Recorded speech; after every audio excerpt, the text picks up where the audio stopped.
আমাদের প্রত্যেকের প্রশ্ন থাকে প্রেগনেন্সি বা গর্ভবতী অবস্থায় কি খাওয়ালে ভালো হয় আর কি খাওয়া উচিত নয়। দেখুন, এই সময় প্রচুর পরিমাণ আয়রন এবং ক্যালসিয়াম জাতীয় খাবার দরকার হয়। ডাক্তারবাবুর পরামর্শ অনুযায়ী ওষুধ খাবেন।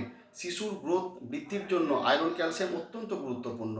কুলেখাড়া শাক, গ্রিন লিফি ভেজিটেবল, পালং শাক, কাঁচা কলা, কলার থোড়, মোচা এই জাতীয় খাবারে, ডুমুর এই জাতীয় খাবারে অনেক বেশি পরিমাণ আয়রনও থাকে, আবার প্রচুর ফাইবারও থাকে।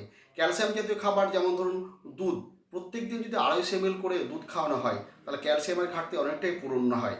দই, দুধ এবং ডাঁটা জাতীয় শাকসবজি ক্যালসিয়াম এবং আয়রন জাতীয় খাবারের জন্য অত্যন্ত গুরুত্বপূর্ণ। তাহলে আমাদের গ্রাম বাংলার ক্ষেত্রে এই সবজিগুলো পাবেন। ঝোলা গুড়, আখের রস খুব উপাদেয় খাবার। আমরা বারণ করি সাধারণত লবণ বা লবণ জাতীয় খাবার যতটা পারবেন অ্যাভয়েড করবেন। চা, কফি এই জাতীয় খাবার না খাওয়াই ভালো। আপনাদের পরামর্শ এবং উপদেশ খুব গুরুত্বপূর্ণ। আবার ফিরে আসবো এই ধরনের ছোটোখাটো আবার গুরুত্বপূর্ণ বিষয় নিয়ে।